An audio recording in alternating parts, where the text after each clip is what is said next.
All right. Hey, what's up, guys? Welcome to another live stream of Pate's Performance. Today we have a lot going on, and I had a video planned for today, but we're struggling parts-wise. So, yeah, we will have a little bit of a change of plans. We will switch to that.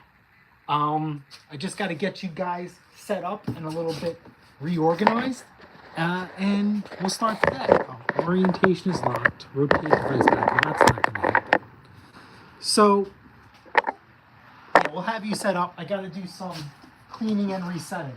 The missus and I are struggling. If you guys know, I'll spoil a little bit of content for you because, let's see, rotation is locked. So then how am I supposed to know what you guys see then? All right, so we're going to have to go. Hold on. I'm going to lose you guys. I got to clamp you so it doesn't mess up the screen. Let me know if you guys can see the snowblower in here. Let's see. Let me get you guys out. Yeah, so anyway, so this is going to be in a future video, and we're going to spoil some content. As you guys know, the missus orders parts. She's also in charge of our parts department and endeavor, so it's two birds with one stone. Less for me to do and more for her to do. So don't forget, we appreciate all your support and all the sales we've been doing. It's really been a great endeavor. What we have been struggling with is this Arens 11.5/28. It is here for a few things. One of them being the electric start does not work. Well, it does work, but the gear is stripped. No big deal. We've done this a few times. You just order a new gear. I even had the tool kit for it. Pop that gear off, put the new gear on, reinstall it, and send it. That is not the case. All the gears we have been ordering, well, she has been ordering, are wrong. They are too short in length, so it doesn't engage the starter at all. The only way to rectify that is to cut the bracket that holds the starter, move it up, and re-weld the bracket so it fully engages the starter. I have no desire to do that at this point. That's a little bit excessive to me. So at this point, we have gone through 3 starter gears so far. And one of them was the stems, and it is still wrong. So I came to the conclusion that I'm thinking we are getting rebuild kits for aftermarket starters, not the OEM Tecumseh. So I told her that I'm sorry, and to order, just get us a brand new starter. So she ordered a brand new starter, and it is the wrong one. Not the wrong one, it's advertised to fit the video nearly inaudible. Okay, I gotta talk louder.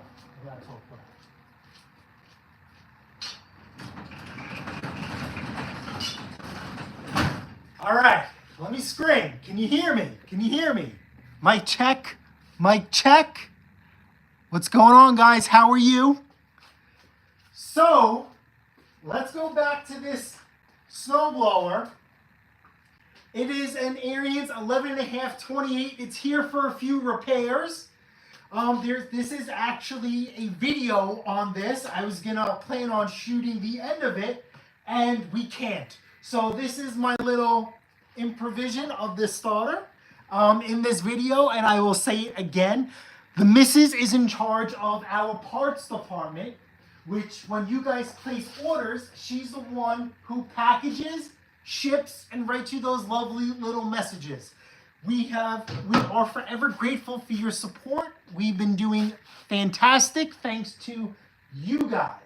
And we are very happy to offer you guys a lot of the stuff that we use here on the channel, that you guys can trust us and have a competitive price. This Tecumseh 30, I'm sorry, this Arens 11.5 28 is 11.5 horsepower Tecumseh engine. Starter gear is stripped, which is not a big deal. We haven't had snow in a few years, but I haven't forgot how to do these. So, told the missus, here's your make and model information. Can you please order me a gear? The missus has ordered 3 gears so far up to date. One of them being from Stens, and they are the incorrect one. And the starter gear is too short. The only way to rectify this is for me to cut this bracket off, okay, and weld it to push the starter further into the engine so it can engage. That is a lot of work that I really don't have an interest in doing at this point, because we have 5 snowblowers we need to work on and a chainsaw that just came back because the guy flooded it and he can't get it started. So now I have to make another video for him. So I told the missus, order me a new starter, and I apologize for arguing with you, because what I'm thinking now is that we're getting rebuild kits for an aftermarket starter. And if the aftermarket starter isn't correct, the rebuild kits are wrong. So I'm kind of at a loss what to do. I'm going to reach out to Bear Spares and see if he has a gear or even a new starter for me, and we will go from there. But here is the new replacement starter that she ordered. And again, it is still short. So here is a brand new starter that if I need to make this work, I have to cut this bracket off, push it up, and weld it. Again, not interested in doing that. So let me just get reorganized in here, and we're going to grab the next snowblower. This one is just going to be a quick diagnostic. Believe it or not, a funny story about this guy, I blocked him. And he ended up showing at my front door, and I forgot I blocked him, and I says I'll give him one more shot. So let's get this out of the way. Let's get the starter out of the way. We're going to get the snowblower out of the way, and we will drag the next one in, because time is ticking. Time is ticking.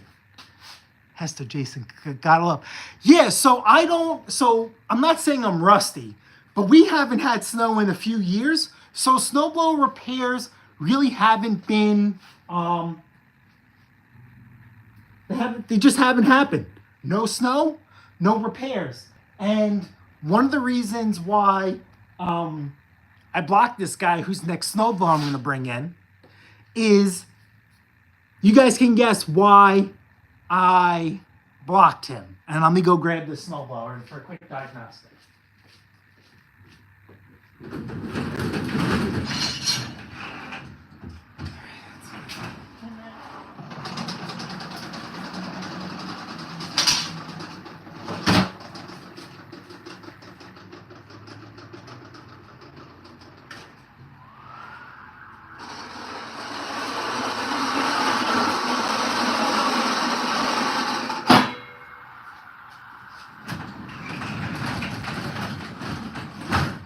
Hey Google, turn off compressor. Okay, turning off 2 switches. I want to make sure it doesn't kick on because we don't need it. I was using it before. Let's see.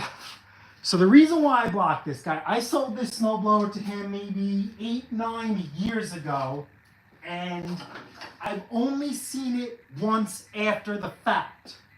Now, he came here the day before a storm asking if we have any snowblowers for sale, because he waited to the last minute. We really never advertised. He just seen me working. And I think this was the only one left, and it wasn't serviced. So I says, there's no guarantees or warranties. I usually service everything I sell. I haven't done anything to it. Didn't change the oil, didn't do anything. So I says, I am going to change the oil right now. It is your responsibility. As soon as this snowstorm passes, you need to get this machine back to me. I will order new belts because every machine I sell, I put new belts on. It is cheap insurance. And it's the difference between selling a machine for good money and not selling a machine for good money. It's also the difference between somebody else buying, your machine or somebody else's. So I'm leaving less room for error. Hold on, let me just, there we go, get my face. So anyway, so he kept scheduling appointments for me to service it and bring it back, and he would never show up, and I got fed up with him. It was going on for about 2 years. And then eventually he brought it to me the day before a snowstorm, and then we got into an argument, and I says, I can't help you. I have this thing called work. The parts that I had here for a few years have already been used up for another machine. So I told him to pick up his machine. I blocked him. So anyway, he ended up leaving a note saying that he tried contacting me and the number's coming up not available. So honestly, I kind of forgot about him. When I pulled up his number, I seen his number, and when I block somebody, I put in the notes why. So there's that. So anyway, here we are many years later. We have some belts here. One is cogged, one is not. If memory serves me correct, I am rusty. The cogged one should be the auger, and the solid belt should be the drive. His complaint is the snowblower doesn't blow snow. So we're going to do some quick diagnostics. I will get you guys nice and close. So what we're going to do real quick, you guys are going to be my eyes and ears, is let's verify his issue. Drive control, auger control. I'm going to squeeze the auger, and if this works,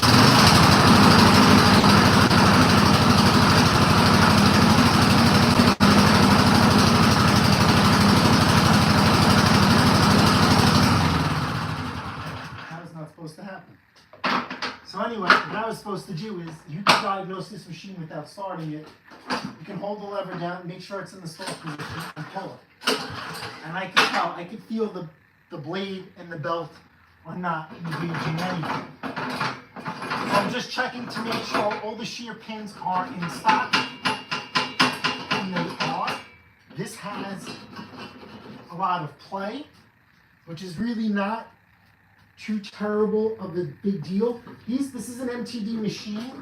The quality on this isn't too terrible.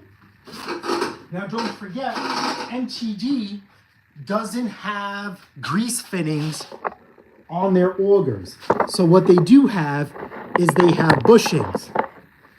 So the tolerances for a machine like this aren't as tight on an Arens or another machine that does have, Jesus Christ,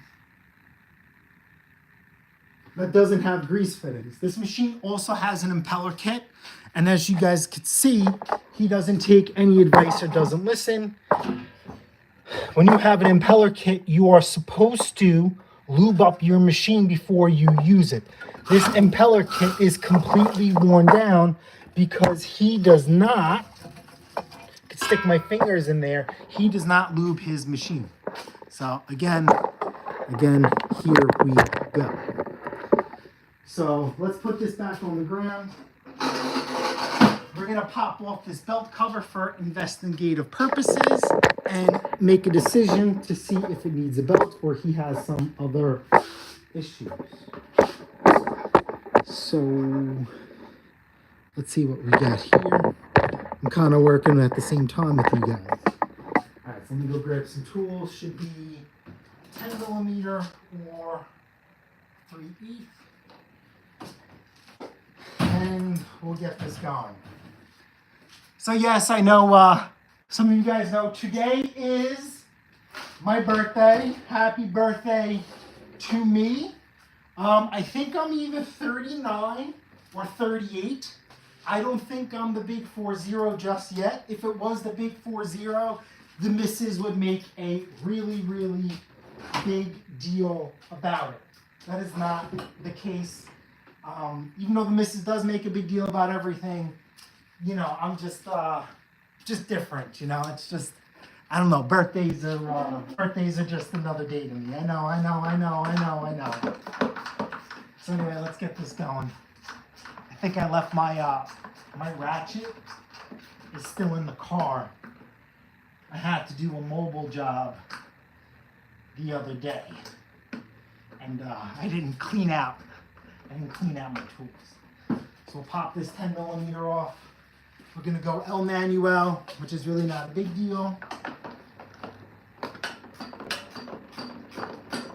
This is just, we're not gonna be fixing anything. This is just diagnostic purposes only. Peel off this belt cover, we'll see what we got. I have a feeling, based on impeller wear, that either A, he blew the belt, or it's just really, really stretched.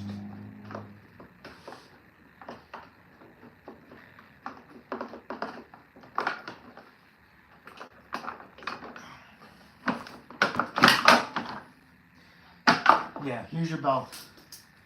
Belt is off completely on here. See that? So here, let me get you guys down to eye level. Hopefully you guys can see this belt. Eye level.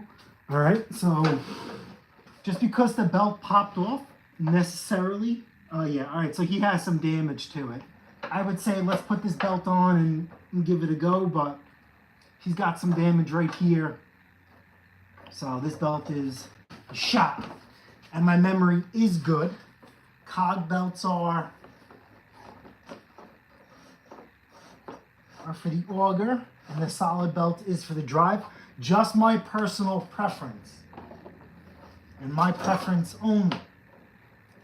If I can get Kevlar belts for a snowblower, I will order them. If I can get cog belts, I will order them. Cog belts are a little bit more in strength, and also these cog belts better for grip. Number 3 is heat. So they wear less. They're supposed to last longer. This past year with snow, we didn't get much, but it was like heavy, wet, and slushy. And if you weren't running a modified impeller correctly, or if you didn't respect the snow as far as going, you know, this is 179cc 208. You know, some of the snow gets pretty heavy, and I would assume that this guy went full tilt instead of slowing down, and he was taking big chunks. Like, you know, instead of like, you know, if the machine, right, let's just say when you get heavy snow, you're supposed to drop the gear to go slower, right? If you see the machine is bogging down and you're at a slow speed, instead of going head on, take a quarter of it, right? And then listen to the machine. Is the machine still bogging? No. Okay. If you want to be impatient, kick it up a notch, go halfway, and just keep moving on until it starts to bog down. Then you know to throttle back. I have a feeling this guy didn't do any of that. All right, so I gotta tell her we gotta get prices on belts, and we'll get them ordered. So he mentioned that he has spare belts that I must have replaced at a certain time. Thing is with me, these belts are for emergency use only. You know, why would you pay someone labor to pop in and use belt? This is for when you're jammed up in the middle of a storm, or there's snow and you can't get out. You know, you go on good old YouTube and pop this belt in. So, yeah, nice and easy. I don't want to say like I'm ignoring the chat, but we're working here. Jeff Clark, great story. Need to hear about the snowblower story. They just ordered a gear kit from Island. It helps. Yeah, so 37052A, that's what we got from Stens. I have to double check with her. And it's still the short gear. But we'll, Hester, send me a link to where you got it. If it worked.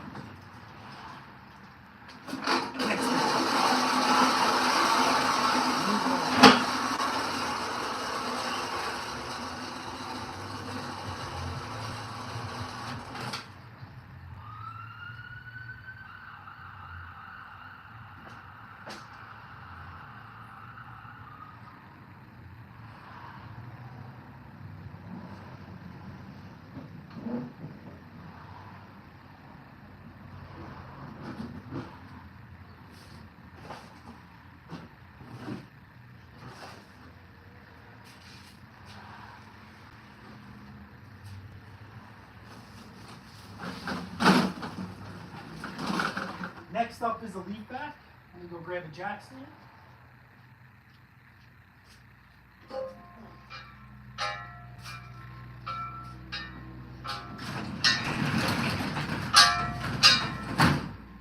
This is here for a repair. And I got hold on. I gotta block out some information. So the repair shop locally closed down not too long ago, and we are getting all of, well, I can't say all, but we're getting a lot of repairs from him and a lot of these stories. A lot of these people, for one reason or another, put all their information on Sharpie on the machine. So for their privacy, I just have to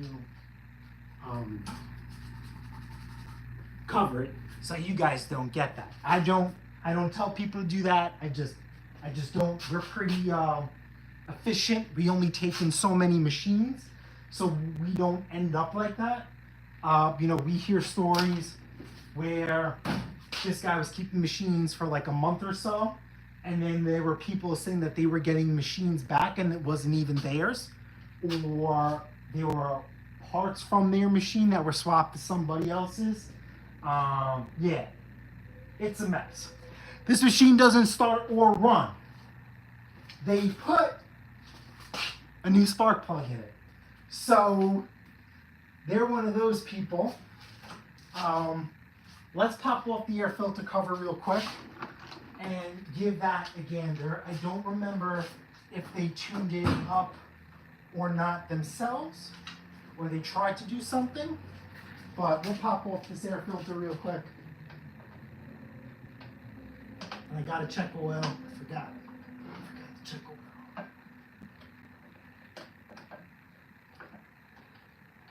Yeah, so the repair shop that closed, depending how far back you go with me, is the same repair shop that banned me from getting parts from them. All right, yep, air filter is still good. It's Briggs & Stratton, so yep, you can definitely tell the last one to touch it was that last repair shop for sure. Again, we're transparent here. We buy air filters in bulk. These Briggs & Stratton air filters, you get them at $1 each. But we have to buy in quantities of 100 and up. So to me, certain things you can get away with aftermarket, certain things you cannot. Air filters is one of them, in my opinion. Let me put this on the ground. Let me check the oil. That is very, very important. Oh, that's right, my rags are still in the car. So pop the oil on this.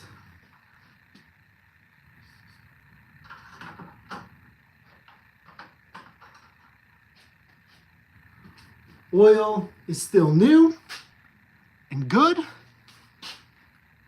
Oh yeah, tastes like oil. Tastes like oil. This is good. No gas in here.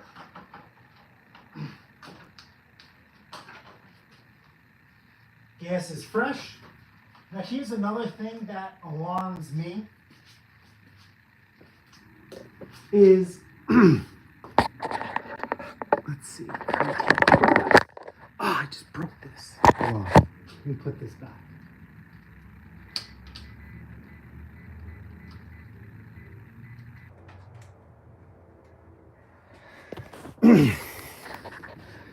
This is covered in like some oily, like residue. It doesn't smell like gas, doesn't smell like anything. So let's just see. We're inside the garage. So I know that snowblower started on mistake. I'm trying not to start it.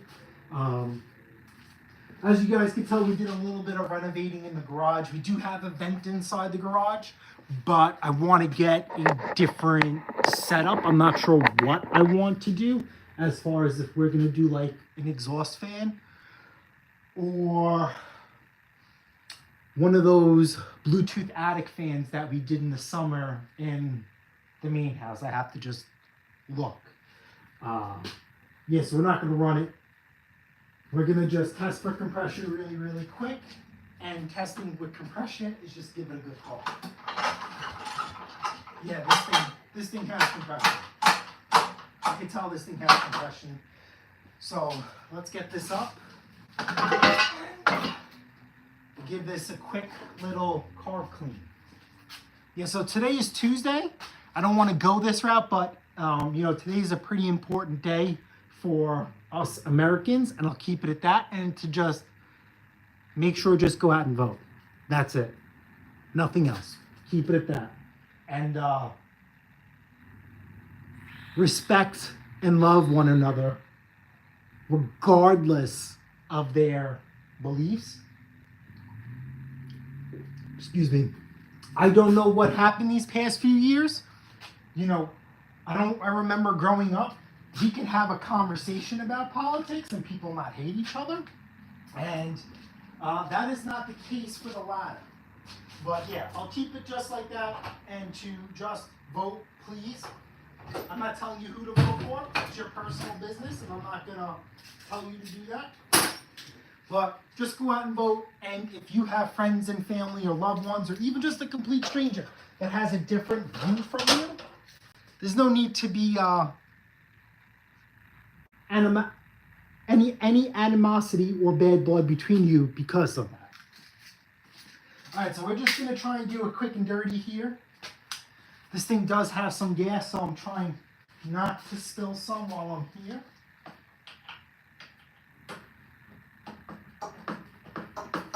So 13 millimeter or ½ inch. Bruce Pender. Oh no, he doesn't do that no more. Bruce's shop taught me this trick many years ago. Where you go from the front. So inside the carburetor, you can see a little bit of schmutz in the ball. Okay. And I have never seen a polished jet. Jets to me have always been, partially colorblind. They're supposed to be like a bronze in color. I've never seen a silver. So I have a feeling this is an aftermarket carburetor on here, which again is not a terrible thing. So these jets look pretty good.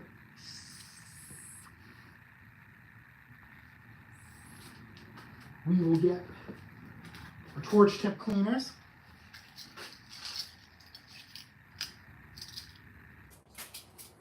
And we'll just run it through the side and through the top. All right, and I have my compressor off, so we will get some lube in here. You gotta be careful with brake clean. I've been straying away from brake clean because I've been having this bad stink where brake clean has been compromising rubber gaskets, O-rings, and components and making things bigger than what they are. So we'll spray through the hole, make sure we get flow.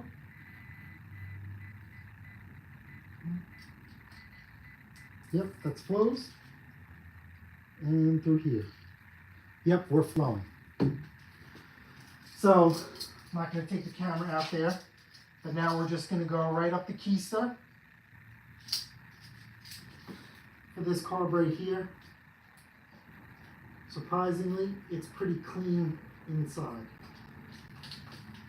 So we're just going to imagine that hole and call it a day. The O-ring is actually stuck on the bottom of the bowl, so that's a good thing. So we will start this by hand. Make sure we're good to go.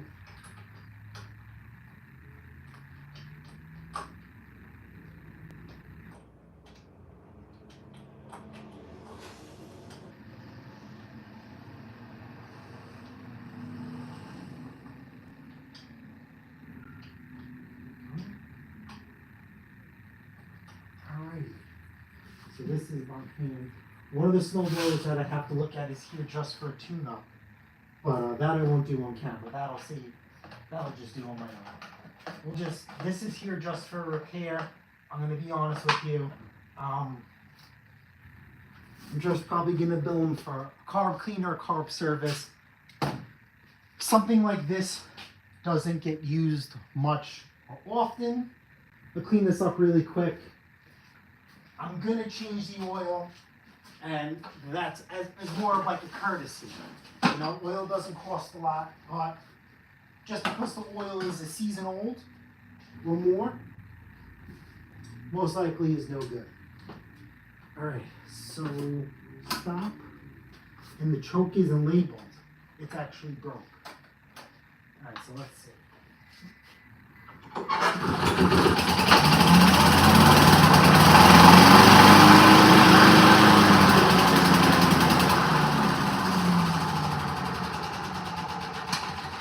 All right, perfect. Now because the choke is broke, I'm going to put a mark on here to let them know start and run. Because just like I'm having issues with that chainsaw guy, people like this probably don't even remember how to start their machine.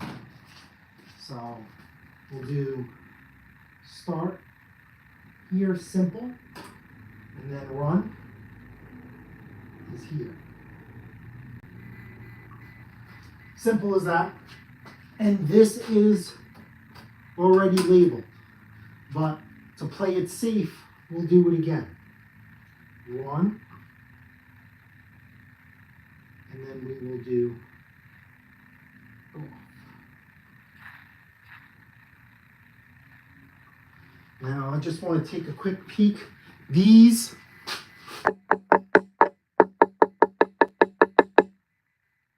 leaf backs have a kill switch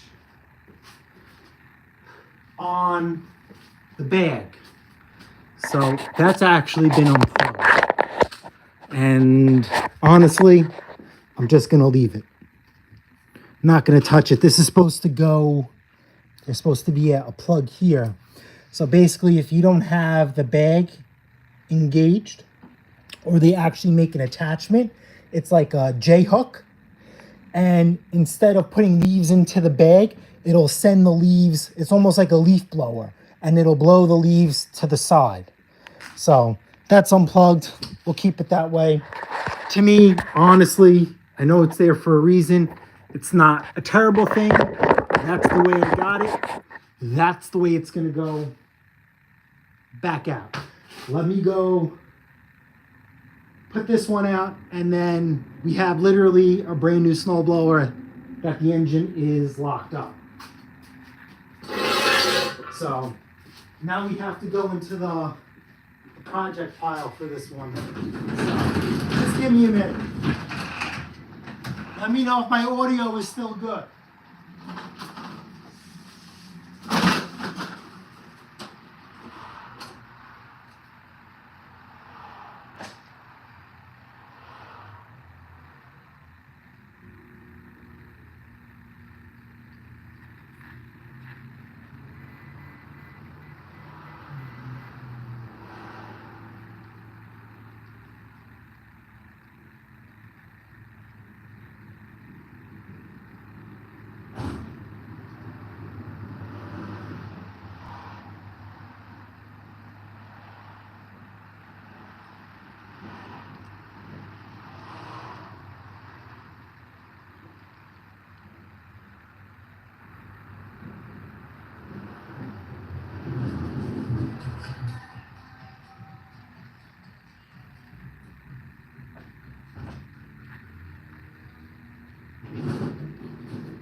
Next victim.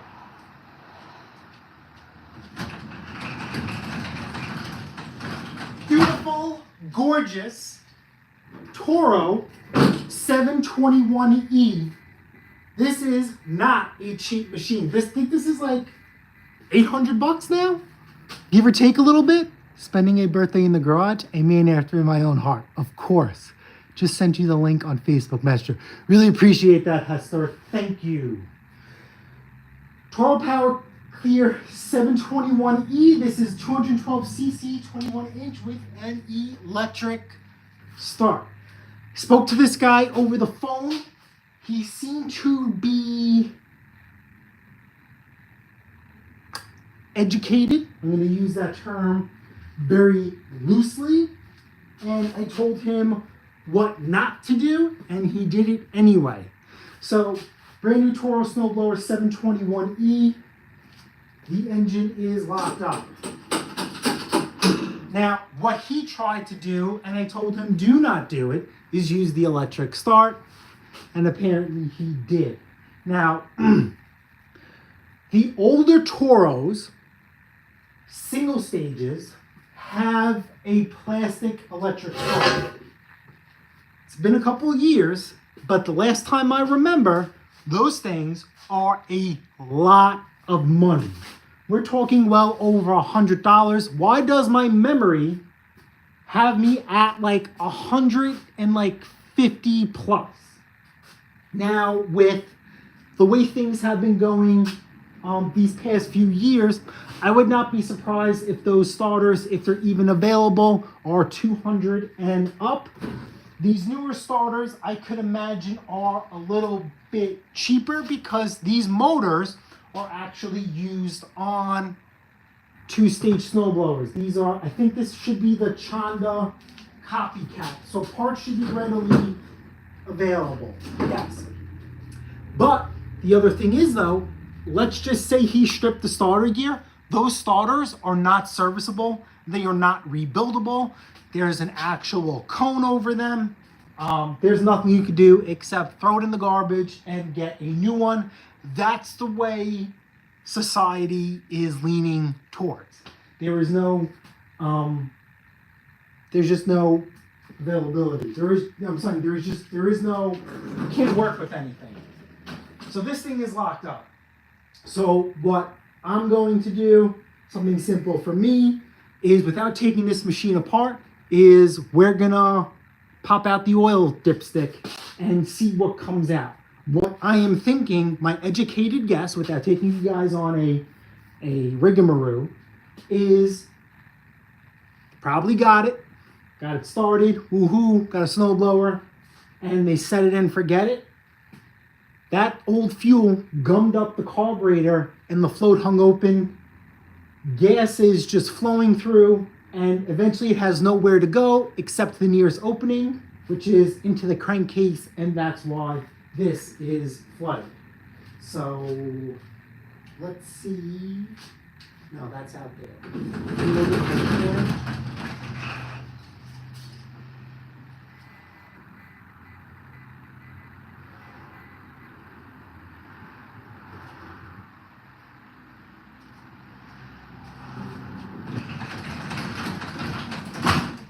Now, if my suspicion is correct, I have some choices to do, or what we're going to do.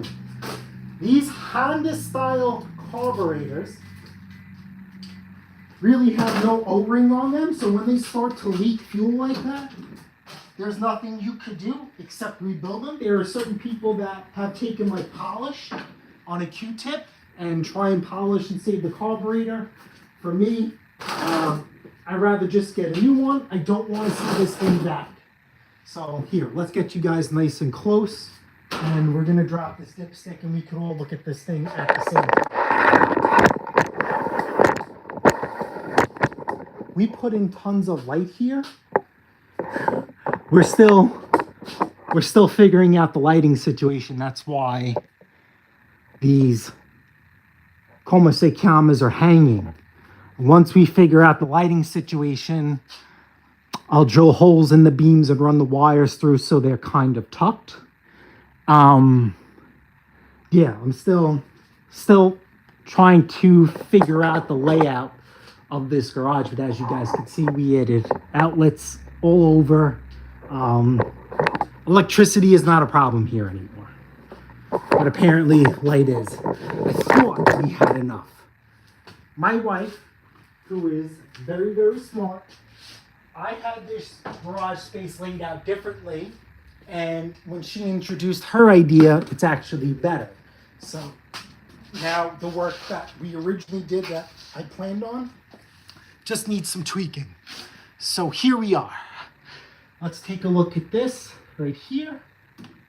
This is your dipstick, yellow. So there's nothing wrong with a little bit coming out. If there's nothing that comes out, you're okay. If there's a lot that comes out, you are not okay. Yeah, okay, that's a lot. Can you guys see that? Here, we'll bring you in for a side view just to get a closer view. That is a lot. So, suspicions confirmed. Oh yeah, this isn't even, look at this. You see that? I wish you guys could feel the texture. There's like almost no lubrosity in here. This is, I don't know, like, can you hear my hands? Like, if this was real oil, my thumb, my fingers rubbing together wouldn't be able to make a sound. So, this has gas in it. So, let's get this all out.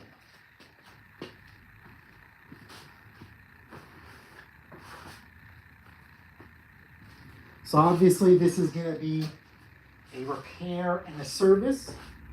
Before this customer dropped it off, I did give him a price range and he was okay with that. So I don't need to confirm really anything with him. I gave him best case scenario and worst case scenario. Yeah, look at that. That is all, this is just straight gas. Not straight gas, but this is gas mixed with oil. So let's get all of this out.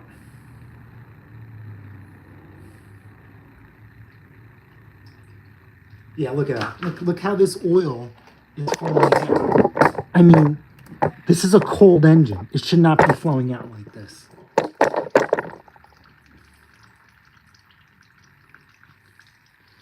All right, now let's open up this gas cap. How much gas is in here? If there's even any left. Okay, yeah, this gas tank is empty. Or it seems to be.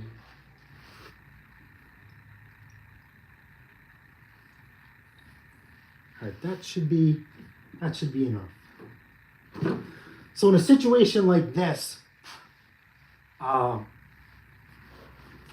depending how I feel and how far we go, is this oil needs to be flushed out.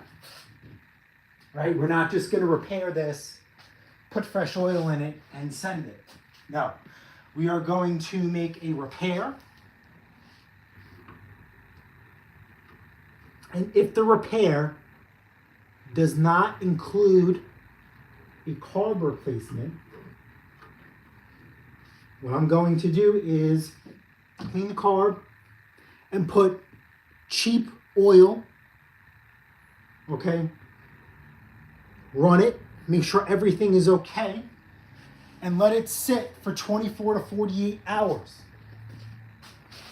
If the oil level is still good and doesn't smell like gas, we're going to start it up, get it nice and hot, and then we're going to switch it over to Royal Purple. And this machine will go. And do not, you see this oil? Just look how, does this look like oil to you? No, this is just full of gas. I won't just change the oil once or put the good stuff in right away if we save this carburetor, because I don't want to waste money or the customer's money. The prices that I gave included the oil change flush. I believe you should be flushing this stuff out. gas in there is good. This thing is literally brand new. I don't know what you guys see, but this is gorgeous. This is a gorgeous, gorgeous machine.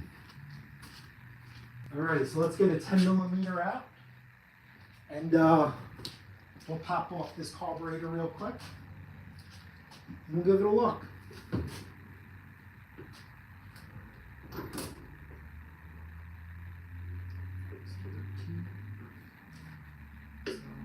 $10 millimeter. Let's see what we got.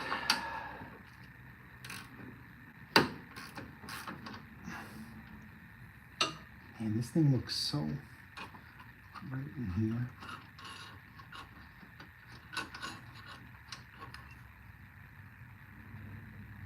Okay. Oh, look at this.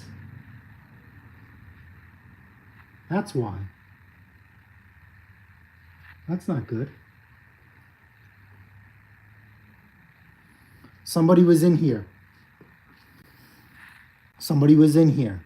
There was no pin for the carburetor, for the float. That's why. That's why. That's nice. That's nice. So of course it will lock up. Here, so let's get you on the bench. And now we're gonna have to dig through the carb stash and see if we have a pin. Okay. Again, so I think all pins are created equal. In the sense of like a China carb is a Chanda carburetor is a Chanda carburetor, no matter what machine it comes off of. So here's your float ball. You can see all the schmutz in there. Go right into this light right here. So we'll just give this a quick wipe down. Spray with some lube. We're gonna go up the keister. Yeah, somebody else was in here for one reason or another, and they never put that pin back in, which is pretty amazing. I've never seen that. I think you guys seen that lawnmower video where the guy cleaned his own carburetor, and it was the Briggs & Stratton plastic carb. He didn't like snap it in all the way, so it was cocked, and he was having issues. So this guy didn't put it in at all. And this is what we're talking about right here. See this needle and seat? Okay, this has a rubber tip on it. This is what seals. It's not like a Tecumseh where there's an O-ring inside and you need not a specialty tool, but they make a tool that I have that you pull out that O-ring and you put a new one in. Honda, there's really nothing you can do except if this needle and if this rubber tip is damaged, you have to replace it. Okay? These Chanda carburetors are extremely inexpensive to replace. So I would not go out there and just get a new, I would just not try and rebuild it. For less than 20, 25 bucks, just put a new one on there. So this is a carburetor off of the lawnmower. And a Chanda is a Chanda. We'll pull this plug out right here. And this is, let's see if this passes through. This passes through, so this is good. So what we're gonna do, while this is up in the air, we're just gonna go right up the keister. Make sure it's clear and it is good. Now what I'm also going to do, because there's a little schmutz on the end of the carburetor, I'm just going to spray some lube in there so it doesn't mess up the O-ring. And this thing is good to go. Now this carburetor does have some corrosion on it. I'll bring you back here to show you the corrosion. And that is literally just from water heating up on here. It is not a death sentence to this carburetor. It is actually fine. Yes, I'll bring you back in for a close. See the corrosion right there? You can see the difference in color, and it's starting to pit. Trust me, the carburetor will be just fine. It has not been compromised. Now this is going to get a little tricky, just like that guy must have lost the pin for the float. I'm going to have to do the same. So here we go, off camera.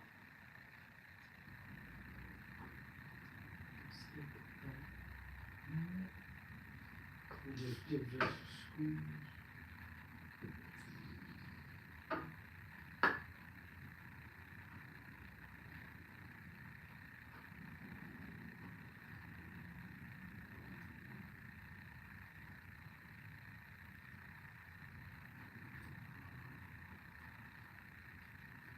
Come on. Right in the hole. Okay, we are in. Let's get our bowl and our jet.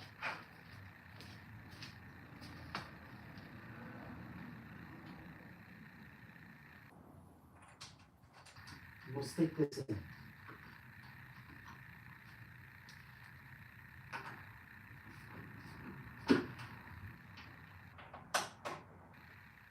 Okay. Now we're going to get some cheap oil in here.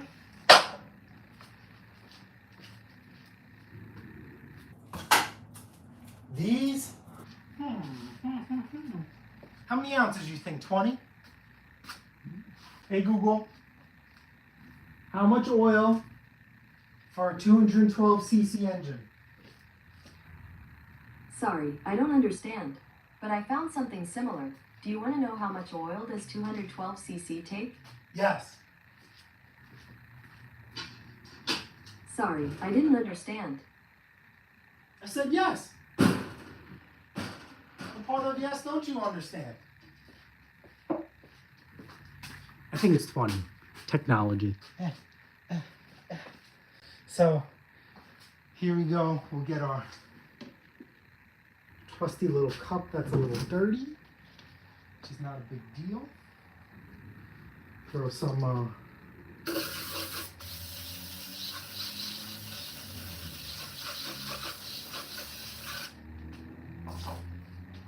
food.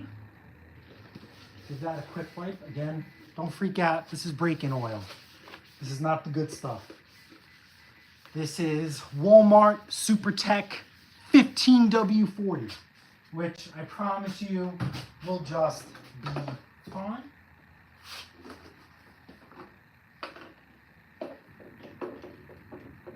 A lot of zinc in this oil.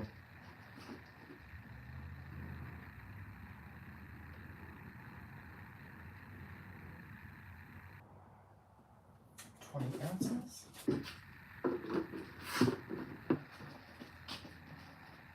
Now, where'd my blue funnel go?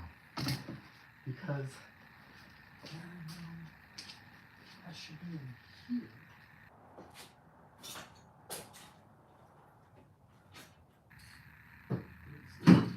Our blue funnel. Where?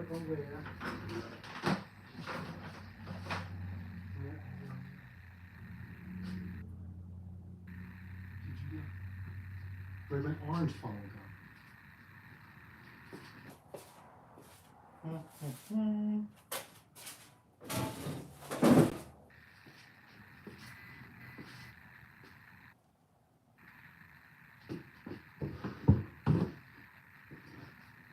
I didn't bring your funnel with me. Hold on. Hold on.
throw some 20 ounces of goodness in here.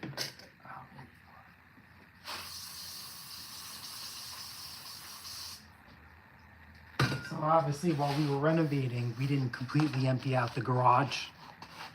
So we still have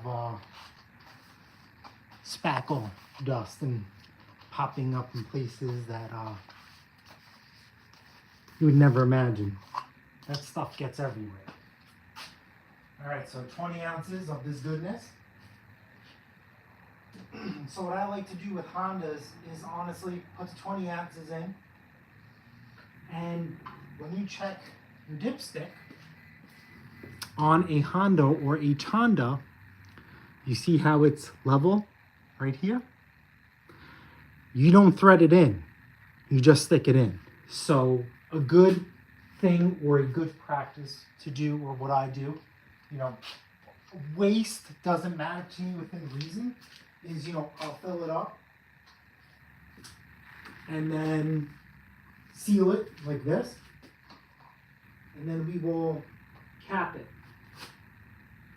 And I'll show you what I mean by cap.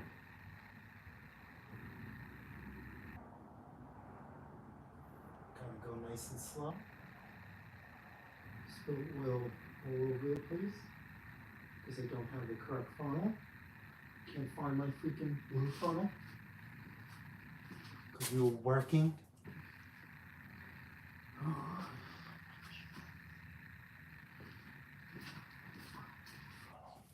We're organized, but we're not.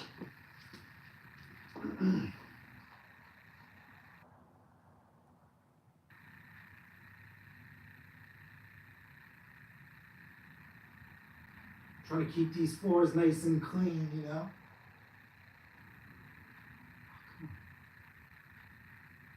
Yeah, when we do the royal purple, we're gonna have the right funnel. We're not spilling that. No, we are not. We're not spilling the royal purple goodies. We could spill Walmart oil. That's fine. Oh, come on. Nice and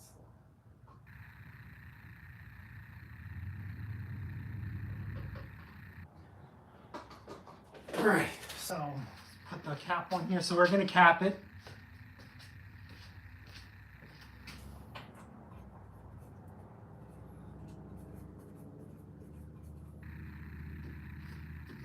Put a rag underneath because we know we're going to spill some of that oil.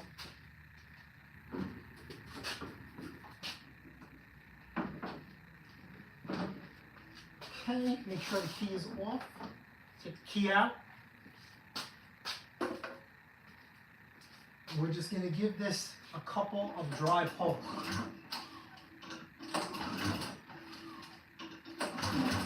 Because, one, we're going to work the oil around the engine. That's been covered in gas and water and stuff, so we don't want to dry slide this. This is something I also like to do.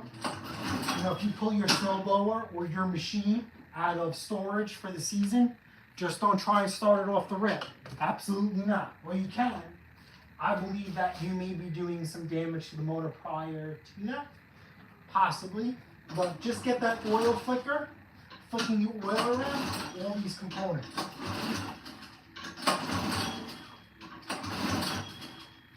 Okay, so we're good. Let's get our dip tray out. We'll go back here underneath. I'll get you guys a nice good view of this. Hopefully. And let's see how much oil comes out of it now. Once it stops dripping, you know we're level. Okay, see, just a little bit. Nothing terrible. So let's just clean this off. Stick this in here. Yep, and this thing's covered. So this is, you know, oil is good. Okay. Now this one we're not going to start inside, for sure. This is going to be a smoke show.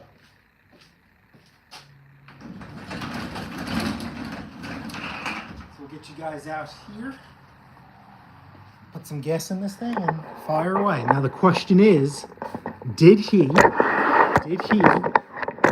blow this starter because he tried starting it locked up with the electric start? Let's see. That's going to be the next challenge. Let's grab our key.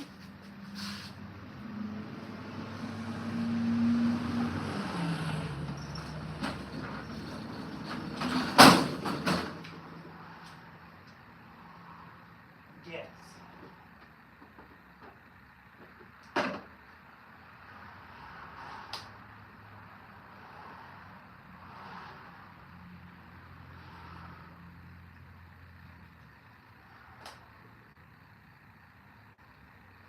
That should be enough.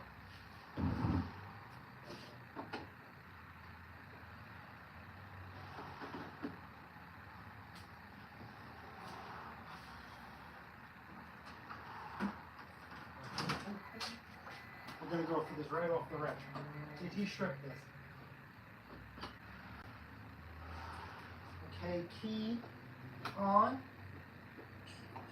Prime for a good time, which is good. Choke out. Fire low.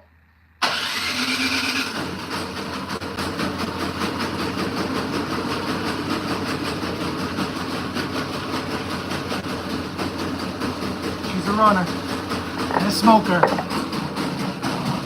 Just a one gotta burn out.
Alrighty, that's good.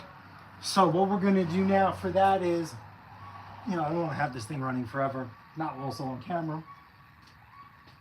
Off camera, I'm probably gonna try and run this thing for another 10-15 minutes. Check oil, and I'm gonna let it sit because we cleaned the carburetor.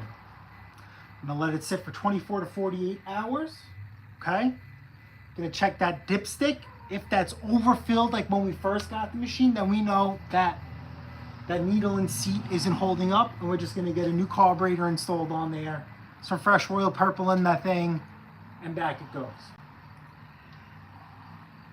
If it seats and there is no gas detected in that crankcase, I'm gonna fire it up, get the thing nice and hot, take out that cheap oil that's in there, and put in the appropriate royal purple. Let me go grab our next victim. This is gonna be our last one because I think the next thing I have is a tune-up. And yeah, we're just not gonna do that on camera. It's not necessary. So let's get, this is in full. Put this to the side. We will turn you off. And I gotta go grab our next victim out of the project pile.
victim who I'm not sure if they are a subscriber or not.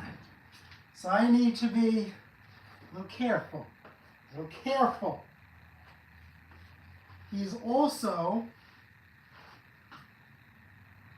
a neighbor. And you guys know how I feel about the word neighbor.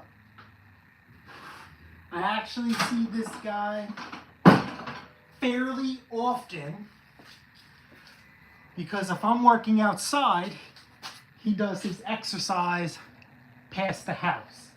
So he will see me filming and hear me talking and making a fool out of myself. Customer states, snowblower is brand new. I haven't used it in 3 years. And it doesn't start. Customer states that I watched your YouTube video on the Cub Cadet, which took me to the Troy Built, and then I found a Craftsman one. I took it as far as I could. I got nervous, and I brought it back here. As far as he could take it was him driving to a parking lot, dumping out the old gas, and I think he said oil. Yeah, okay, so this gas tank is empty.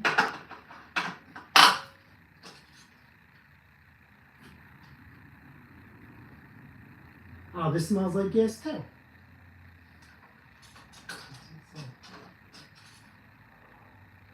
Holy sh! Is this engine locked up? I mean, listen, we're not gonna hurt. Let me take this key out. So in case this thing does start and it blows, it's not on me. Key is out. I've done everything right by the book. Is this motor locked up? I remember him saying the motor's locked up.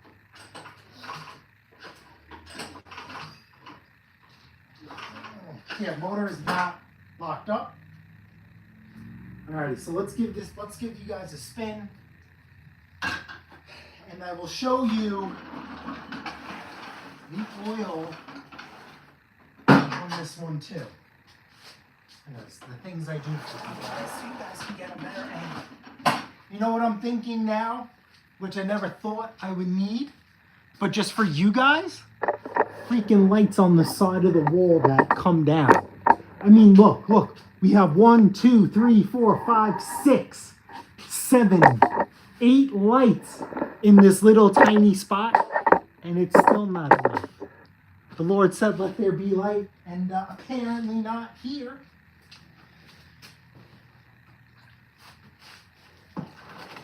Alrighty, so let's get this crap out first. Again, remember, this is another Chanda, another copycat.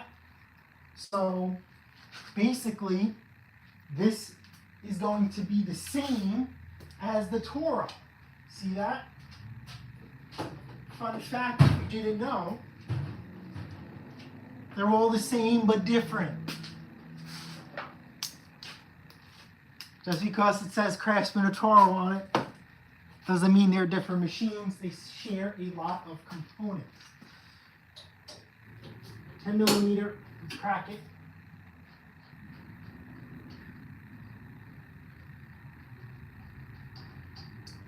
Holy shnikes. This is red. Hold on. This is red. This is stable. Oh, it looks to me red. Doesn't this look red to you? It's like they put transmission fluid in it. Okay, so let's get this out of the way. And holy yeah, this thing was on the verge of being locked up. Whew. right, let me go through the comments. Let's see what we got here. Man, the mowers, Big Dog Jason, what up? Hey man, what's going on? How are you? Voice is inaudible. It's low. Very sorry about that. Let me know about the audio if we're still having issues. If not, then I gotta figure, if we're gonna do lives like this, we'll just be working and you guys coming out, I gotta figure out a microphone setup. Jeff Clark, good morning. Looking forward to seeing the snowblower working again. Yeah, me too. I think, let's see, we got the leaf vac running. We got the Toro working. We got the Troy built Diagnosed. The Craftsman, that's a tune-up that runs. It's just a tune-up in a service. He's really, really good about that machine. So I'm not going to make a video on it. It's really not important. This one, we will get running again. And basically, this is almost basically the same process for this Craftsman. It's going to be the same process as the Toro. This also is here for tune-up as well. But before we progress any further, let's get this running. Again, same thing. This guy was given a range. He said he doesn't care because a new one is over $1,000 now. So that's the one thing we haven't done yet. We haven't priced out new snowblowers in quite some time because we haven't had snow. So we're a little bit out of the loop. Hester. Okay, so Hester's going to send me that link. Roger McDonald, happy birthday. I wish I was 38, 39 again. Oh, you are. You are. Sammy Velez, long time no see. Great to hear from you guys. Absolutely. You just sent me the link. Looking forward to it. Yes. Mullet power. Still, the missus made me get a haircut. But we're still here. We're still here. I'm very tempted to shave my head, though. It's coming. I think the fiddle fairies were playing with that blower. It always costs more. Small engines. Yo, yep. You home? Yes. Hello, Pat and Crow. Yes, I am home. So today is my birthday. The company that I choose to employ me, we actually get 2 birthdays. We get our actual physical birthday, and then our birthday is the day that we start. I've been with this company for a very, very long time. And when it's our birthday, you have 2 choices. You could take the day off, not work, get paid, or work, but you get paid the extra hours. This is the first birthday, period, since I started, that I chose not to work.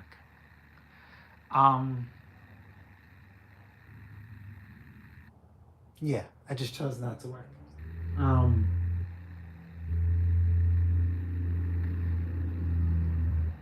I've been there a very, very long time.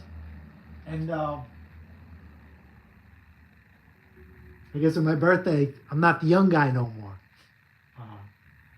I'm the older guy. And a lot of the guys that are there when I first started, that were at our wedding, that mean a lot to us, aren't around anymore. And just doesn't feel the same. So I just chose not to go in. The missus can agree with this, and maybe you guys could agree with this too, is that I can only speak for myself, but we spend a lot of time together at work. 40 hours, and some of us even more as we work overtime. And you can't stay young forever. Some of these guys aged out, retired, and some of them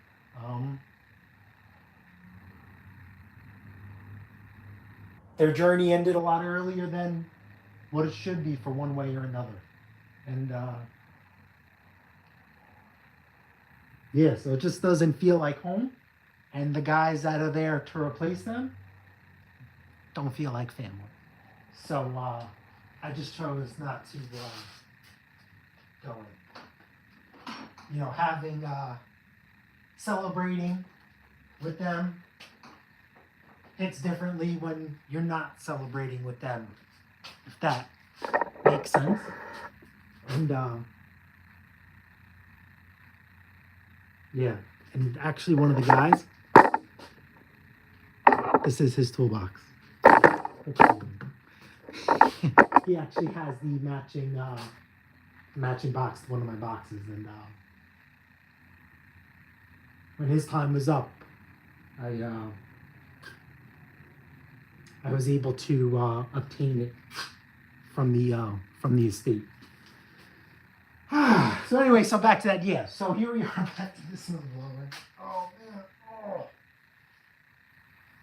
If you want to go deeper down, if you're here, since you guys got me in my feels, if you guys want to get me deeper down on this, we started selling parts. That's actually due to one of the guys that I work with. He owns a business. Well, he's no longer with us. He used to own a business, and he did plumbing and heating. On the side, he also did real estate. Anyway, point being is, when we would sell parts, we would really never mark up, and we would never think to be the supplier, in the sense of where we reach out to a manufacturer and say, hey, I need this, give me prices. So obviously, the more you buy, the more you save. So that's here we are, and every day I pray that I make these guys proud. So I hope I make them proud, and I hope I make you guys proud too. I hope you guys enjoy what we do here. Coming back to this snowblower, even though this guy watched our videos and he took it so far, I mean, it's sad that he couldn't finish it, but at least my videos gave him the confidence to start to do something instead of nothing.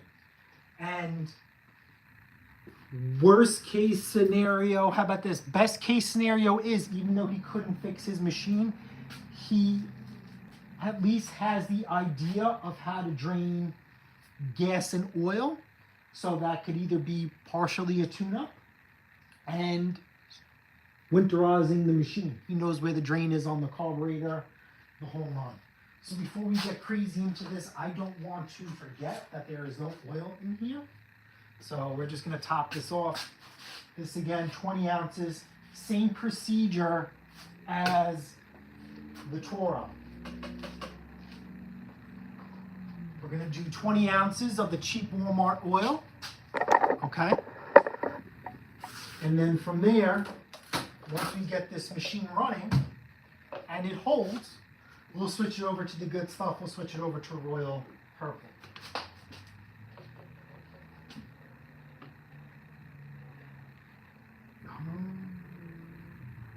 I forgot. So here's a funny thing. I was working on a chainsaw on the bench, and I wasn't paying attention like an idiot. And the chainsaw nicked the drum, so I have to turn it to the side when I fill oil. I don't fill oil that way. It leaks, which we just found out. Yeah, so anyway, so today for my birthday, got up, celebrated with the missus. She decorated the house while I was sleeping, and woke up to that. And I finished the tree in the front yard, took my last trip to the dump to dispose of the tree. Fun fact, where we live, and maybe this applies to you guys too, a lot of you guys like to ask what I do with the used oil and gas. And obviously, because of what I do for a living, I could bring it there with ease. For you guys who don't have that luxury, our town at the recycling center has a place where you could dump your old oil. Now, I'm not telling you what to do, but if it's mixed with a little gas, it's not going to hurt nobody. So there goes that. That's what you could do potentially with your old gas. There was nobody there babysitting the tanks. So you literally pull up to the tank, flip open the lid, dump your oil, close the lid because you should be respectful. And then they have a separate container for the plastic bins, for the plastic cans, you know, if you're not going to take them with you. And you put those away, you know, put those in their respective bin, drive away. That's it. They don't even ask for your name or information. It's completely, I wouldn't say confidential, but there's no documenting it. Now also, what I've seen just from eyeballing stuff, AutoZone, Walmart, there are people that will literally, I've seen it, take their oil cans and just drop them at the front door and walk away. So if it's filled with gas and whatnot, I guess that's Walmart's problem, not yours anymore. You know, don't put straight gas in it. Maybe try and mask it a little bit. I didn't tell you to do that, just a suggestion. Whatever you do, don't dump it in the ocean. How about that?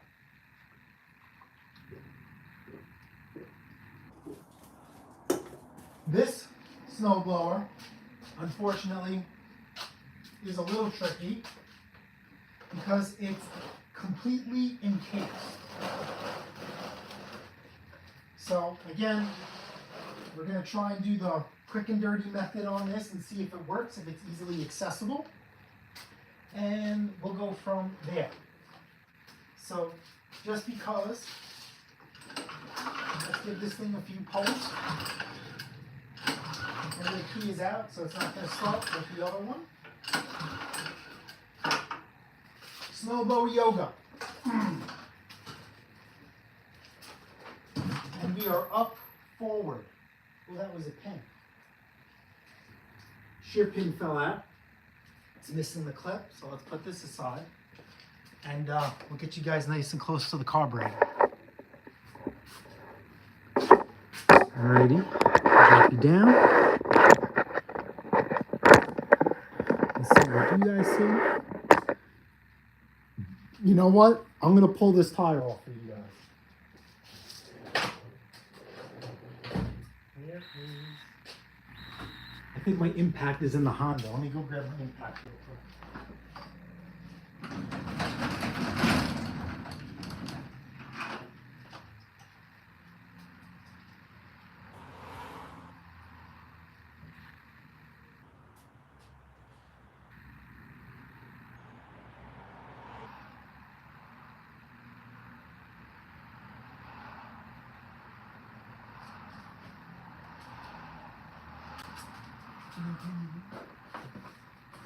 What's the circular saw?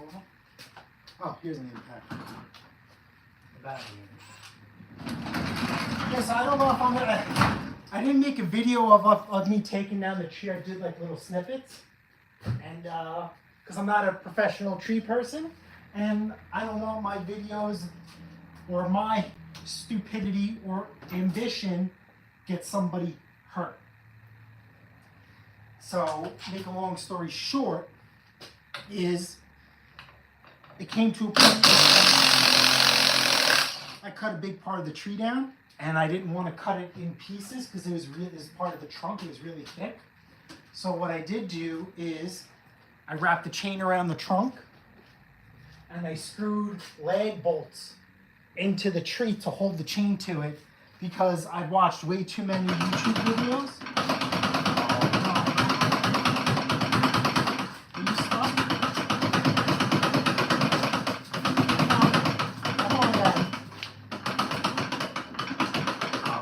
Look at this rust. You can see it. This is stuck.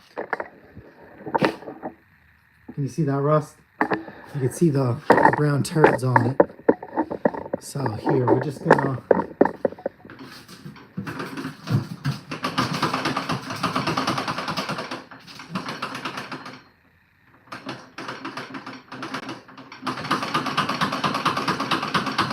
alrighty, so we're not gonna go too crazy with this. We'll spray some lube in there, and then give it a couple of schmacks.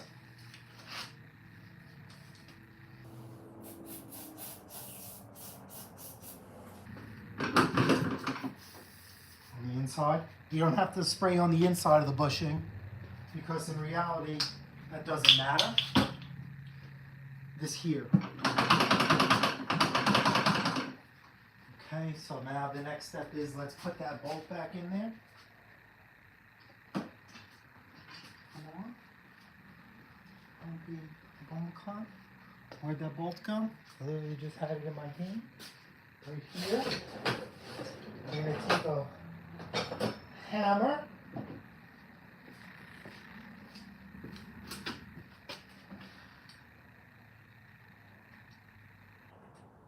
See how I started this by hand? Make sure it's in there. And we're going to tighten this.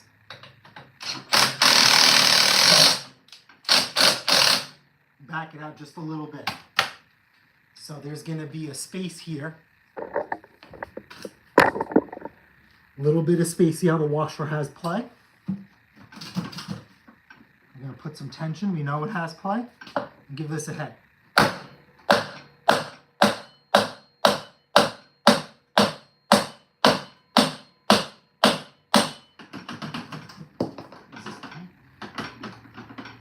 Not tight.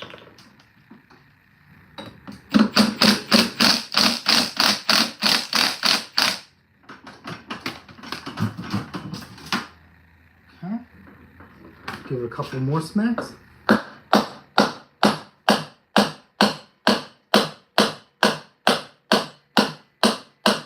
See how it's tight?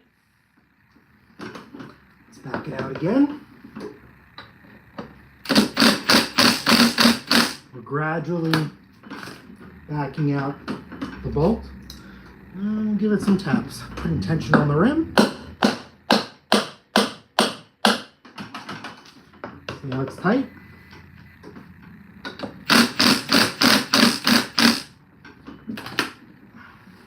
There we go.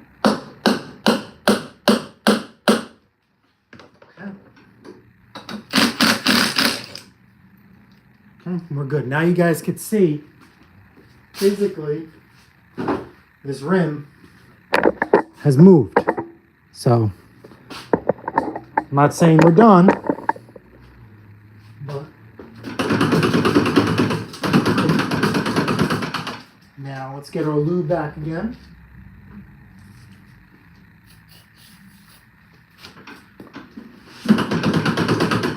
Now we give it the little jiggle.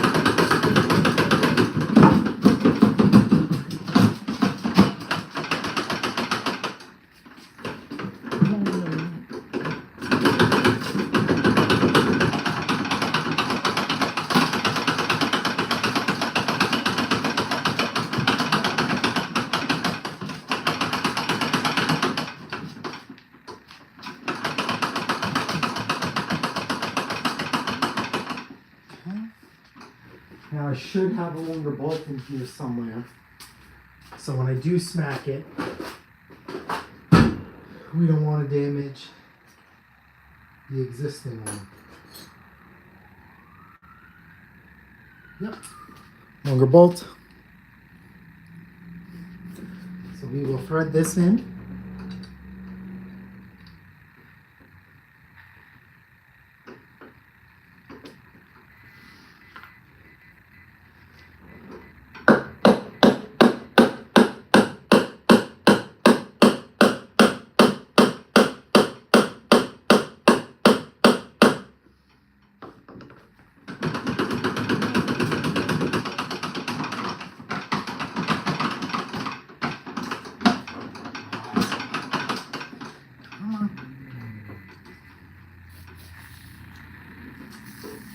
Now that we have some space, now we lube up that side.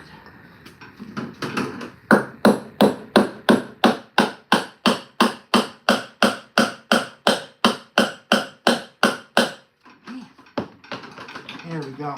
We're free. Stuck wheel. Bravo. Now you guys have a better view. Let's put this back in the spot. And we will put this here.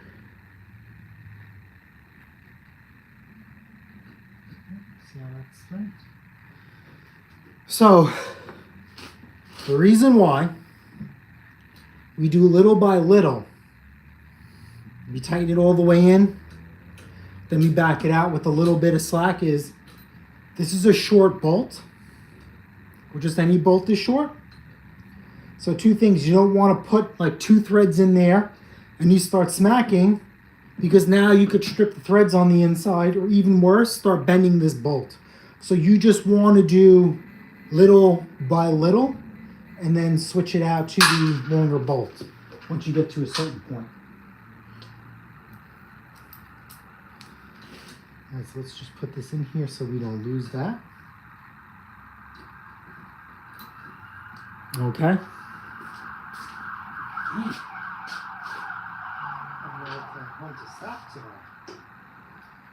All right, so let's go to the smaller.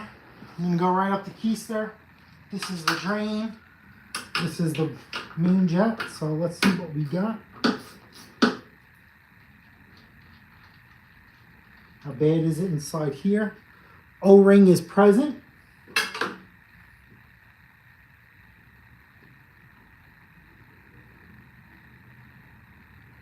Now remember, he was in here. So this is pretty clean, to be honest with you. This is really clean.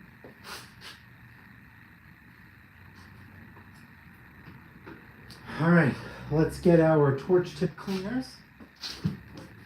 We're going to go right up the keister on this one.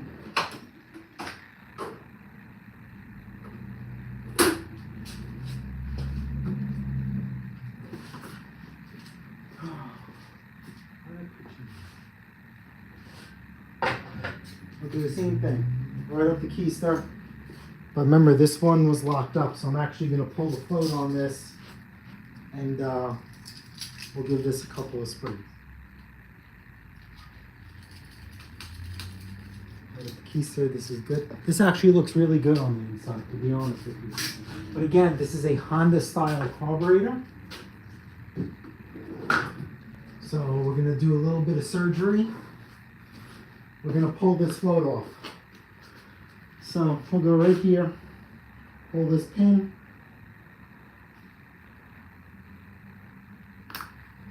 Be careful with the needle and seat. And pull this. This actually looks really, really good.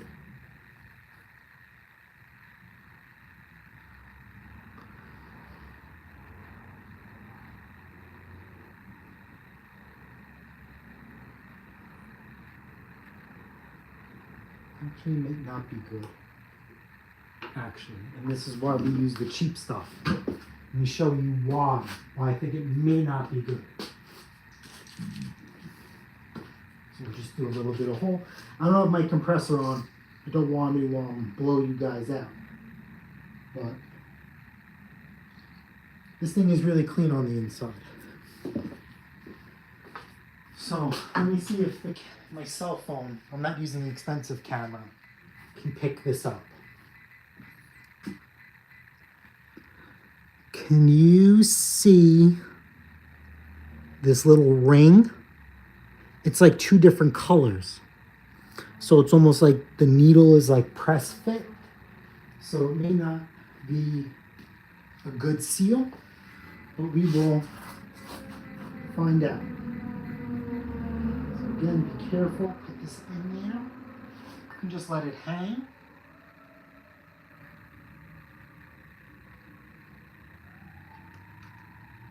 We'll stick that in there. Let's get a bowl. That was very, very clean.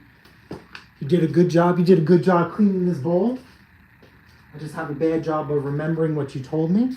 And you can see that there's a little bit of schmutz. So when there's an O-ring that's exposed, I don't know why, I just do it. Just want to cover it in a little bit of looby-dooby. It doesn't hurt anything. Kind of like re-lubricate that seal. That's what it means to me. And that's all that matters. So what I like to do is, see how this is, the drain is further away, closest to me. That's where I like to position it. And we'll start this by hand. And we'll give this a crank.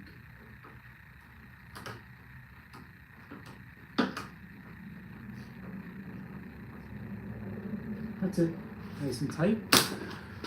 Let's get some lube. Let's get some grease.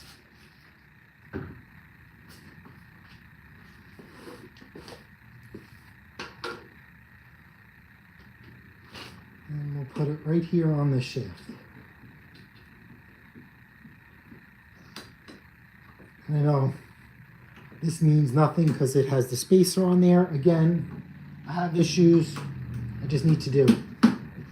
And we could circle it around. And just do another. The grease is cheap because you don't want to go through this again. See what I'm doing here, guys? If you happen to purchase a brand new snowblower or know someone who does purchase a brand new snowblower, please, for the love of God, pull the rims and tires off and give it a nice coating of grease or anti-seize. Leftover grease, not a big deal. We'll put it on this bolt.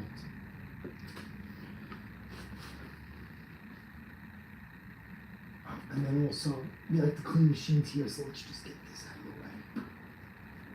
Let's work with the pressure washer. Okay, let's put this on here. See how this cleans on nice and easy? See that? Spinning it. And then now we're going to try and lock it in its respective hole. And it's on there. See how both wheels spin?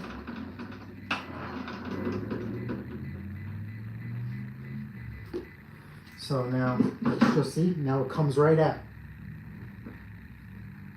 Let's take this grease that was extra, put it back in. And we'll put the rim back on.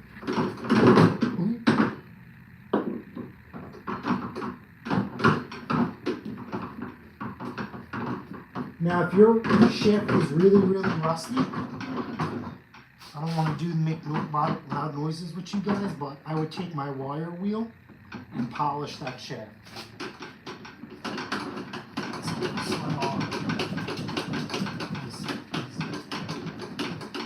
Alrighty, so this is good to go. That slid on there nice and easy.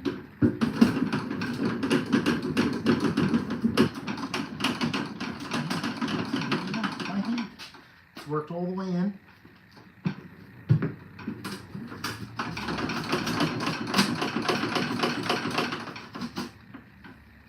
And there we go. Now it's nice and flush. Take our washer and our bolt. Remember, we already put some grease on the threads. If you don't, you could do anti-seize or grease. Please, for the love of God, don't put anything back on dry. Please.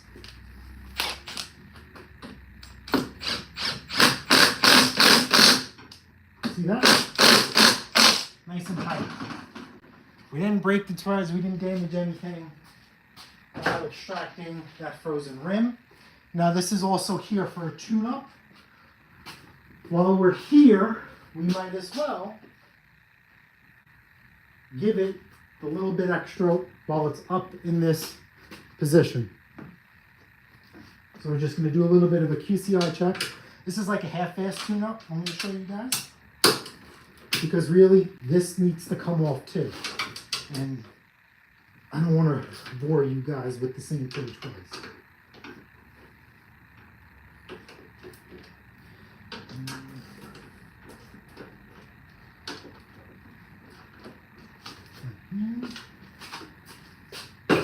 Here's a half inch. I'll do 10 millimeter.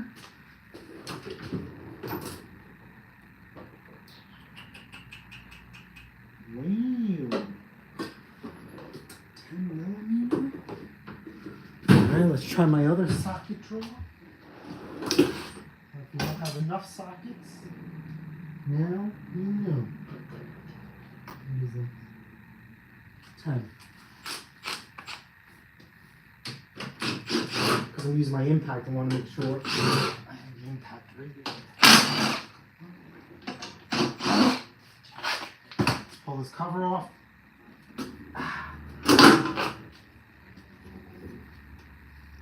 Now, I'm not going to clean this. I like to leave this.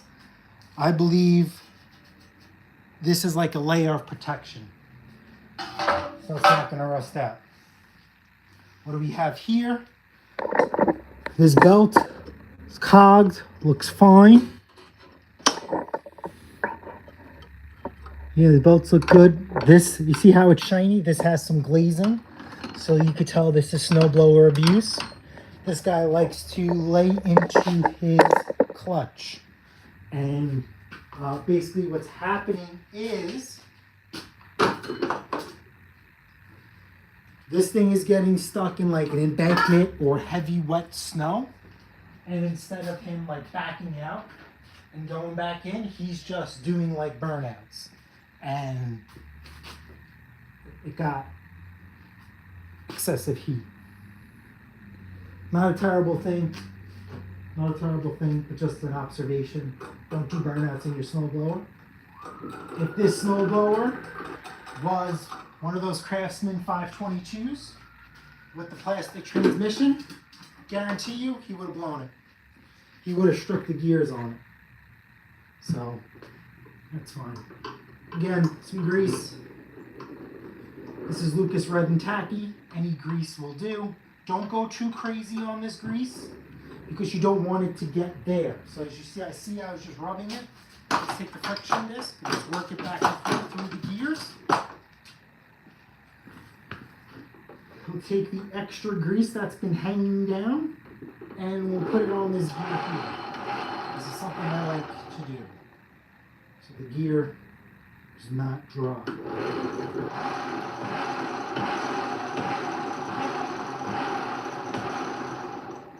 Again, pick up your extra grease. Be careful when you go around here. You don't want to pinch your fingers. Pick that up and just put it back on the wheel.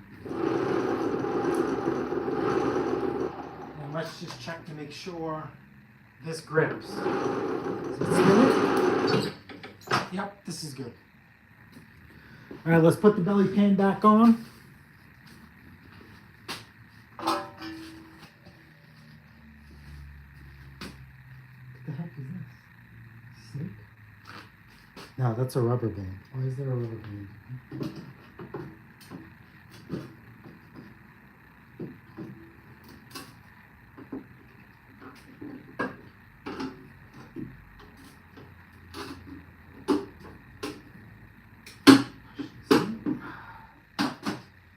Okay. Well, let's put these bolts back in. Again, some anti-seize would be fantastic. If not, dip the threads in grease. Don't go crazy because as you twist the bolts in, okay, that grease will work its way through the rest of the threads. You don't have to go crazy and you know, dip the whole thing in like an ice cream cone. Don't do that. Don't do that. Especially if you're using anti-seize. And you see how I'm sorting these by hand? Very important. Very, very important. Okay. So this side is a little off. We'll get a screwdriver in here. And we'll pick up one hole so it aligns. And that's good. See if I'm starting this by hand? Same thing. And it goes in nicey nice.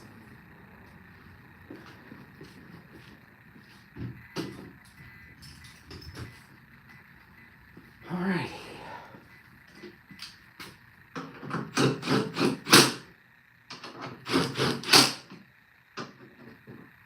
Let me just take this down. Take it off kill mode. Alrighty. Let's flip this over.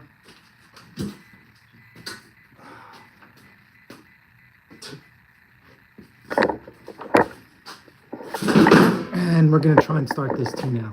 this is going to be a half-ass tune-up. We're going to get this running. I'll do the rest of the tune-up on my own as far as getting that wheel going. And I got to air up the tires. I don't want to blow you guys out with my air compressor being kicked on. Even though it's quiet. You know, you're literally standing right next to it.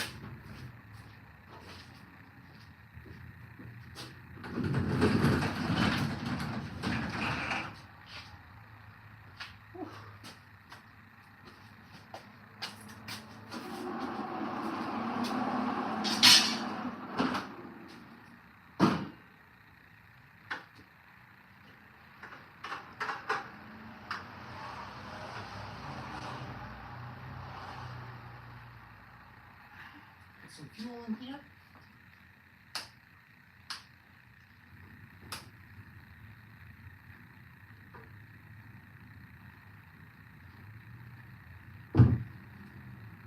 And this is going to be Smokey the Bear too.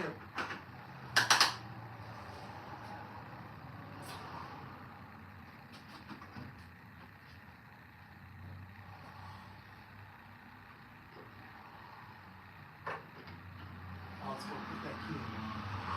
Took the key out in case this thing blew up. It wasn't going to be my responsibility on camera.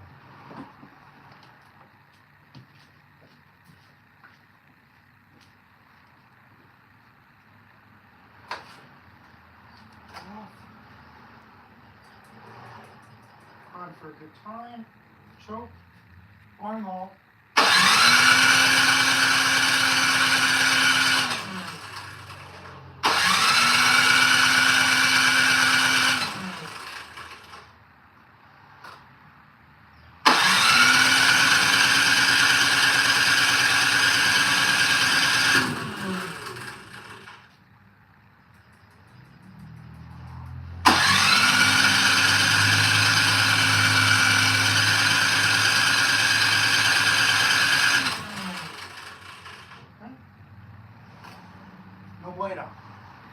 So, what do you think happened? Crankcase's full of gas and oil. All right, confirmed that. Did a little quick and dirty carb clean. Now it's still won't start. So, what do we need to start a snowblower or any engine in general? Facts: fuel, air, compression, timing, spark. Think of a dance to do that, right? Right? We do like a little cheer, a little fuel, air, compression, time. No. How do you do an F, right? F, A, C, T, and then, right? S. All right, so fuel, clean the carburetor. Fresh fuel. We didn't check fuel flow, but we could do that by dropping the nut. I'm going to sit there and say we do have fuel flow because tank was clean on the inside and we did what we did with the float. Air. On a snowblower, there is no air filter because it's not used in particles. In the middle of the winter, in the dead of winter, there is nothing out in the air. Compression, the good old torque arm, says we got compression. Timing, questionable, highly doubt it. S is spark. I think we have a spark issue, and it has to do with the letter F. Let me go drag this back in and tell me why you think F has to do with S.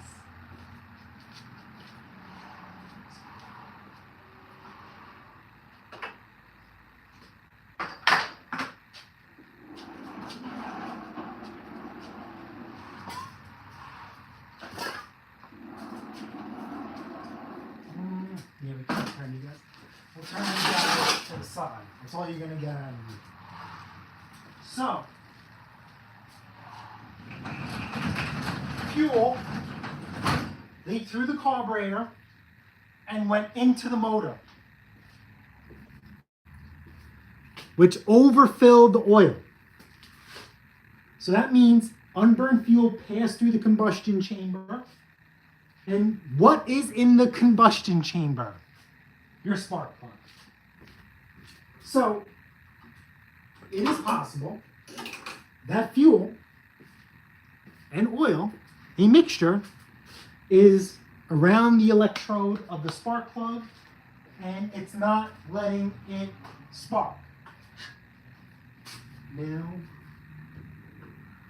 what size are these plugs? So we're going to pull the spark plug out to confirm. Is that right? I don't think so. I don't think so. We'll get the spark plug out and we'll give it a gander. Now, fun fact, the spark plugs in these machines are known not to be of the greatest quality. It is up for debate. Also, what is up for debate is its replacement. Is this loose?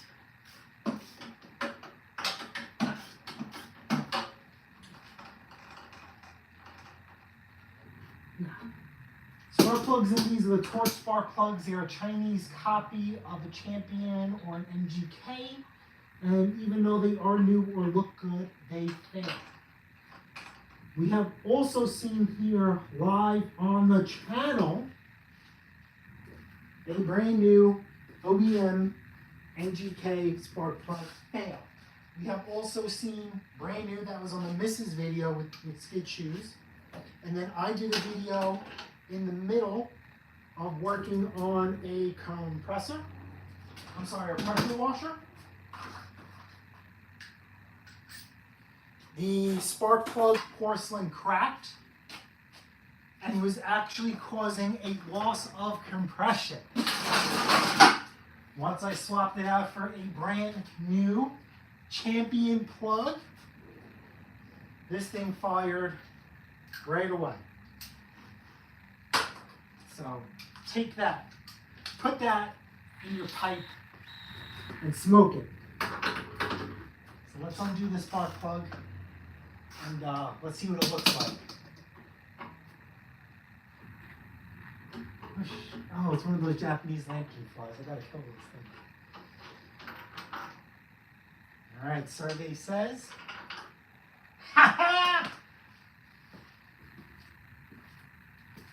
Look at this spark plug. See that?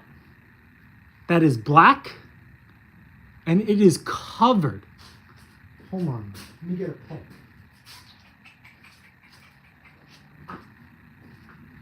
Let me get a pick and show you.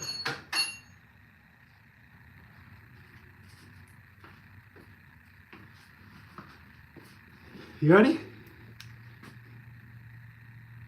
See that?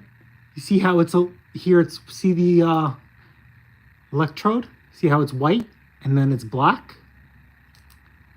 Let's see as I pick this off. It reveals some whiteness. So yeah, there's no spark in here. The spark ain't sparking. So we'll get some brake clean.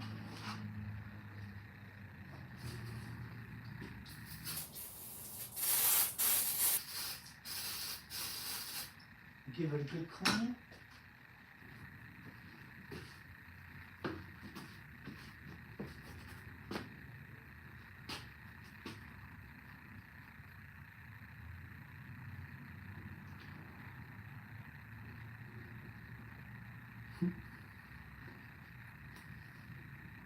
And what is this?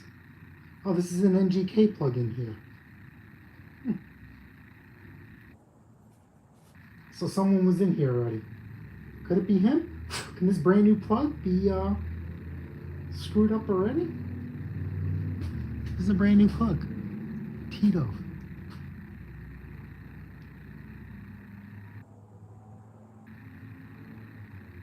All right, hold on. Let me read through the comments. I'm going to go through your comments. Let me finish this real quick. See that? Now we see white. See how it's white? I'm going to regret this. Here, I'm going to put this over because I don't want to pull it and then it shoots to the wall.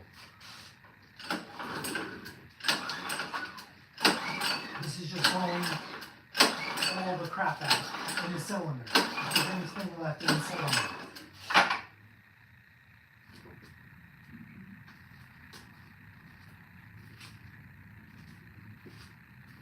Again, don't put anything in dry.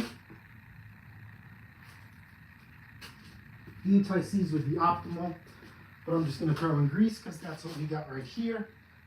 Again, please, for the love of God, start this by hand. And this is why I'm making a note to myself. 13/16 I need to get a spark plug socket. I've been meaning to buy one of those. And I keep forgetting. Because then I could thread this in by hand, using the spark plug socket. You know, it has that cushion on there. Do not force spark plugs, please. Do not force spark plugs. Somebody wrote in the comments said that they made a mistake buying an Arens snowblower. I highly doubt that. I'll put it to you this way. I'll go further. Shoveling snow sucks. Within reason, there's no such thing as a bad snowblower. Even the lower quality ones, I really haven't seen overwhelming issues. All the issues are operator error. But yes, I'll revisit your Arens comment. We haven't worked on them in a few years, but I am still extremely proficient in Arens snowblowers. Okay.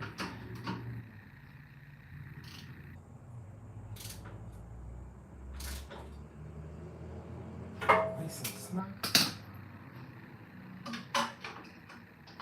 Okay. Let's try this again.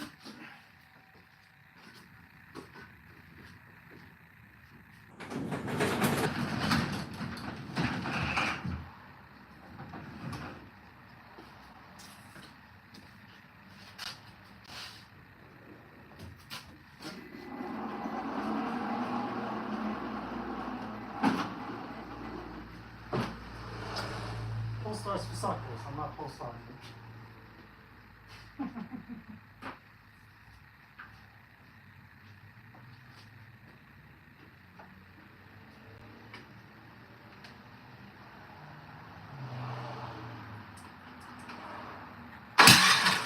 Here we go.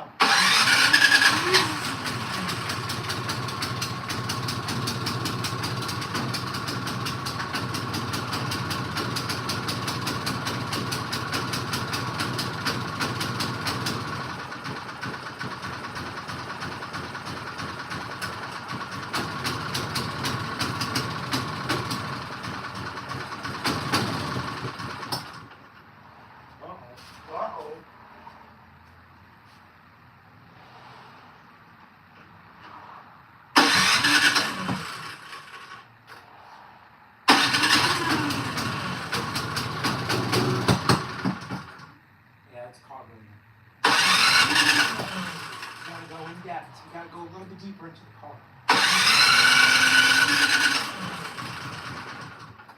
Come on.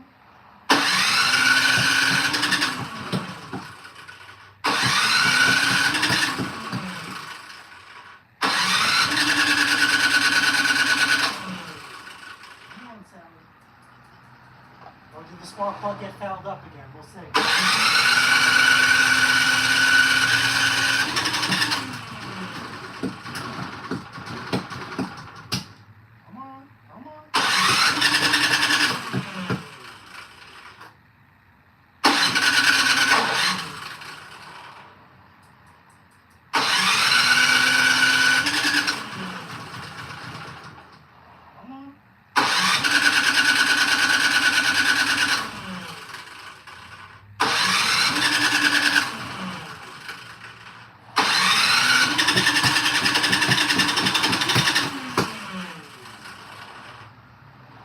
Backfired.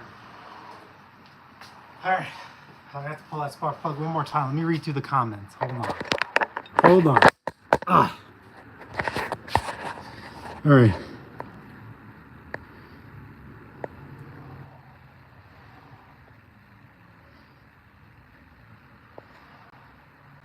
I'm from Pakistan. Hello, welcome. Hope all is well. Hello, Thomas Andrews. Hello, Rick Brome. Don't you just hate that? Yeah. I'm at a customer's picking up an old Gibson snowblower. Very nice. Tito just got a second Arens S18, which is Arens single stage snowblower. Very, very nice machine. That is their newest or one of the latest ones out there. And a classic 24 waiting for snow. Absolutely excellent. Between the two of those machines, you should fear no storm. Obviously, guys, the difference between a two-stage and a single stage is you just have one stage is the paddles. The impeller is your second stage. So single stage, second stage. So what happens is the job of a single stage snowblower is to get right down to the pavement. A two-stage snowblower's job is not to get right down to the pavement. I believe your scraper bar is a lifetime part. You should not be going through scraper bars. Sorry. Okay. Okay, the only issue was on the S18, the auger pulley was cracked. But now, okay, interesting. My question to you is, what was that auger pulley made out of? I do not work on a lot of single stages. And I've never seen a plastic pulley. All the single stage pulleys I have seen have been metal. But the reason why I'm asking is, if you guys don't remember, Arens had a line of snow blowers where on that Craftsman, you know, that metal drive gear, they had it made out of plastic. So I wouldn't be surprised. Okay. For the local 24.